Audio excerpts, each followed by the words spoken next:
ابھی توحید الہی اور مقدس وید کے چند شلوک آپ کے سامنے میں پیش کروں گا۔ وید کے اندر جو برہما سوتر جس کو کلمہ خدا کہتے ہیں وہ کیا ہے؟ وہ ہے ایکم برہم دستا نستم نیا نستم کینچم۔ اس کا مطلب ہے بھگوان یعنی خدا صرف ایک ہے، دوسرا نہیں ہے، بالکل نہیں ہے، بلکہ ذرا سا بھی نہیں ہے۔ پھر ہم سب سے آگے کے خدا کی ہی عبادت کرتے ہیں۔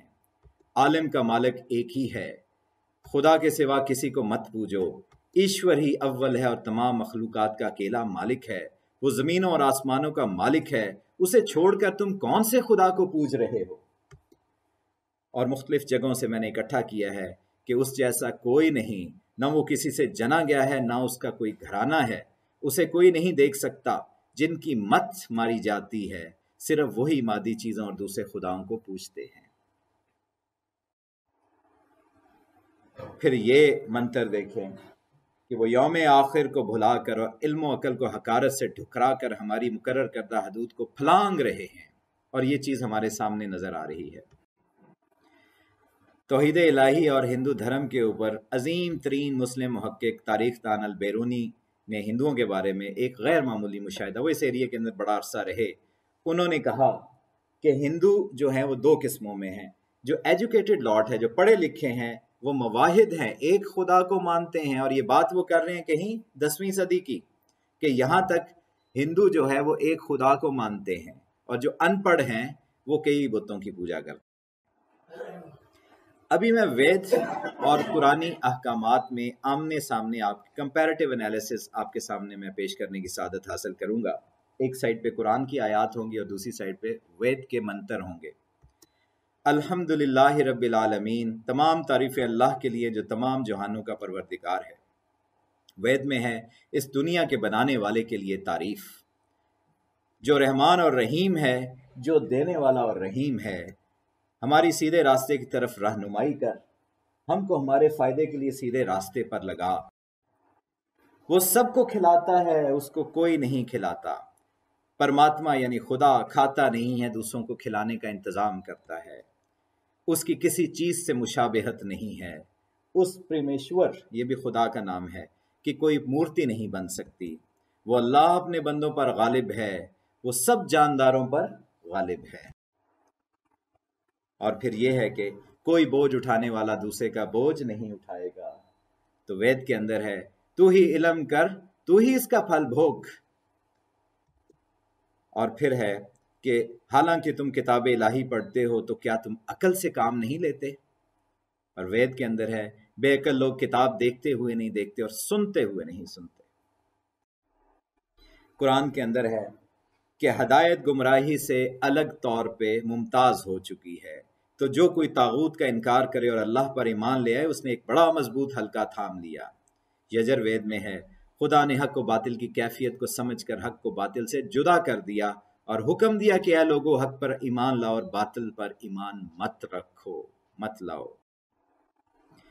پھر اللہ سب سے بڑا اور عالی شان ہے، خدا در حقیقت بہت بڑا ہے۔ اللہ کی باتوں میں کوئی تبدیلی نہیں ہوا کرتی، خدا کے قانون نہیں بدلتے، اور تم خدا کے قانون میں کوئی تبدیلی نہیں پاؤ گے۔ خدا کے قوانین کوئی نہیں بدل سکتا۔ وید کے اندر جوئے، شراب، سود، ان سب کی ممانعت ہے۔ بہت ساری چیزیں ہیں، عورتوں کے لیے شرم و حیا کے احکامات ہیں، اور مختلف چیزیں ہیں۔ یہ سب دیکھ کے جو پیچھے بھی آ چکا ہے، ہم بڑے آسانی کے ساتھ یہ کنکلوڈ کر سکتے ہیں کہ قرآن عالی شان اور مقدس وید ایک ہی سرچشمہ ہدایت کا عکس لگتے ہیں۔ ایک ہی سرچشمہ ہدایت سے یہ دونوں چشمے نکلے ہوئے ہیں۔ ابھی میں ایک آیت کے ذریعے پہلے یہ بات کہ وید کا الہامی صحیفہ ہونا اور گمراہ ہندو قوم کا اپنی مذہبی تعلیمات سے بھٹک جانا آپ کے سامنے بھی واضح ہو چکا ہوگا کہ مقدس وید جو ہے یہ الہامی صحیفہ ہی ثابت ہوتا ہے، اور ہندو جو آج قوم ہے ویدنتی، وہ اپنے اصل سے ہٹ چکے ہیں، ولدوالین کے اندر شامل ہو چکے ہیں۔ ابھی یہاں پہ آپ کے سامنے ایک آیت میں پیش کروں گا۔ قرآن میں اللہ تعالیٰ فرماتا ہے، یہ بھی جیسے اقبال نے یہ شعر ہے، حقیقت خرافات میں کھو گئی، یہ امت روایات میں کھو گئی، یہ قوم بھی اسی طریقے کے ساتھ ہو چکی ہے۔ اور آیت جو ہے وہ یہ ہے، اللہ فرماتا ہے سورہ شورا کے اندر وَإِنَّهُ لَفِي زُبُرِ الْأَوَّلِينَ، اور یقیناً یہی قرآن موجود ہے پہلی امتوں کی کتابوں میں۔ یہ چیز جو ہم پیچھے بات کر رہے ہیں وہ یہاں پہ واضح ہو گئی ہے۔ زبر کا مطلب بکھرے ہوئے اوراق ہوتا ہے، اولین کا مطلب سب سے پہلے ہے۔ تو سب سے اولین بکھرے اوراق یا اولین صحیفے کی بات اللہ کر رہا ہے کہ یہی قرآن اولین صحیفوں کے اندر بھی موجود ہے۔ اور دلچسپ بات یہ ہے کہ وید کو ہندو آدے گرنتھ یعنی اولین صحیفہ کہتے ہیں، آدے گیان بھی کہتے ہیں، یعنی سب سے پرانا علم۔ اگر تم راستہ جاننے والے ہو تو جو گمراہ ہے وہ تمہاری ذمہ داری بن گیا ہے۔ اگر تم راستہ جاننے والے ہو تو جو گمراہ ہے وہ تمہاری ذمہ داری بن چکا ہے۔ یہ ہمارے لیے ایک بہت بڑی ایک حقیقت ہے کہ ہم عام زندگی کے اندر بھی دیکھتے ہیں کہ ایک جو بندہ جس کو راستے کا پتہ ہے وہ دوسروں کو بتا سکتا ہے کہ صحیح راستہ جانے کا یہ ہے، جس کو خود نہیں پتا وہ کسی کو کیا رہنمائی دے سکتا ہے۔